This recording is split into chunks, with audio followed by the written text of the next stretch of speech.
Hello guys, আজকে আবার আমাদের মামের সংসারে আরেকটা নতুন রেসিপি নিয়ে আমরা হাজির হলাম।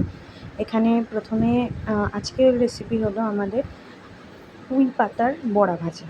তো এখানে প্রথমে মা কড়াইটা গ্যাসে বসিয়ে দিয়েছে, গ্যাস জ্বালিয়ে এবং সাদা তেল গরম করতে বসানো হয়েছে। আর এটা লোহার কড়াই গাইস, কড়াইটা কিন্তু সিলভারের না, ওই জন্যই কড়াইটা একটু কালো। এবং এখানে পুঁই শাকগুলো মা কুচি কুচি করে কেটে নিয়েছে।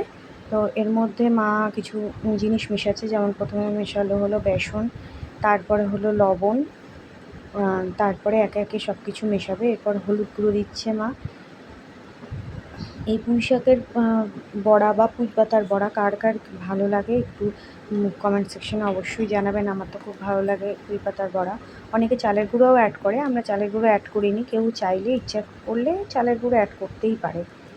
তো এখানে মা এটার মধ্যে সব একটা একটা করে মশলাগুলো দিচ্ছে, মশলা ঠিক না, যেগুলো ইনগ্রিডিয়েন্টস লাগবে সেগুলো দিচ্ছে।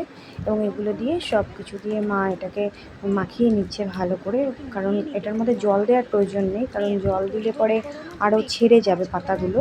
কারণ পাতার মধ্যে যথেষ্ট একটু ভেজা ভেজা পাতা, মানে ধোয়া পাতা, তো তো এর মধ্যে জল থাকবেই একটু হলেও।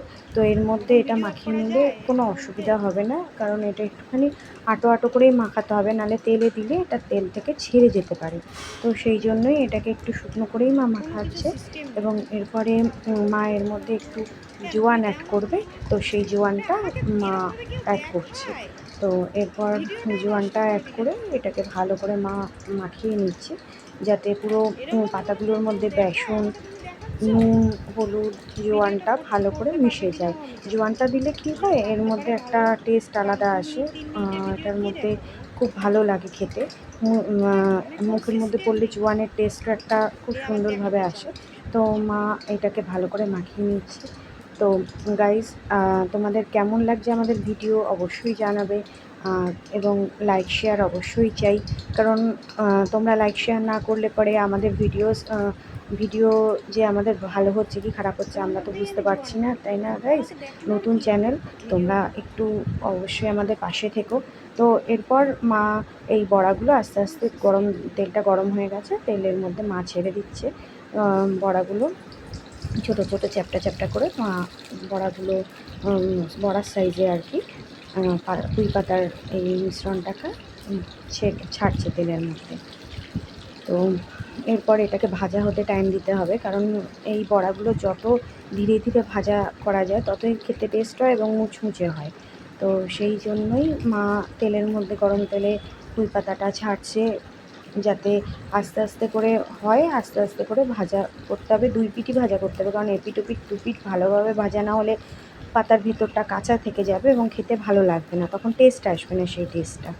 তো সেই কারণেই মা এটাকে প্রথমে এক পিঠ ভাজতে দিয়েছে। এটা আস্তে আস্তে একটু ভাজা হলে তারপরে আবার অপর পিঠটা মা দেবে, ওটাকে উল্টে দেবে আর কি। অপর পিঠ বলতে এটাকে উল্টে দেওয়া, যেটাকে আমরা বলি, সেটা করবে। এবং এটাকে প্রথমে এই দিকটা ভাজতে দেওয়া হয়েছে, একটু ভাজা হলে মা এটাকে এখনই উল্টে দেবে। উল্টে দিলে অপর পিঠটাও ভাজা হয়ে যাবে। এবং এই পুঁই পাতার বড়া তোমরা মুড়ির সাথেও খেতে পারো, কিংবা ভাত দিয়ে ডালের সাথে খুব ভালো লাগে। যে কোনো তরকারির সাথেও তুমি পুঁই পাতার বড়া খেলে খুবই ভালো লাগবে। তো আমি তো ভাত দিয়ে খাই, সব এমনিও খাই, আমার খুব ভালো লাগে পুঁই পাতার বড়া খেতে। যে মা বড়াটাকে উল্টে দিচ্ছে, যাতে আস্তে করে পেছন সাইডটাও আস্তে আস্তে হয়ে যায় আর পুড়ে যেন না যায়। তো মা সেই জন্য এটাকে উল্টে দিচ্ছে। এবং এটা আস্তে আস্তে মুচমুচে হয়ে যাবে, দেখতেও আস্তে আস্তে একটু লালচা লালচা হয়ে এসছে। তো এই তো বড়াটা আমাদের রেডি হয়ে গেছে গাইস। তো বড়াটা মা থালার মধ্যে তুলে নিচ্ছে, বেশ মুচমুচে হয়েছে দেখেই মনে হচ্ছে। গরম গরম বড়া কেমন হয়েছে অবশ্যই জানিও। টাটা, আজকের মতন বিদায় নিলাম।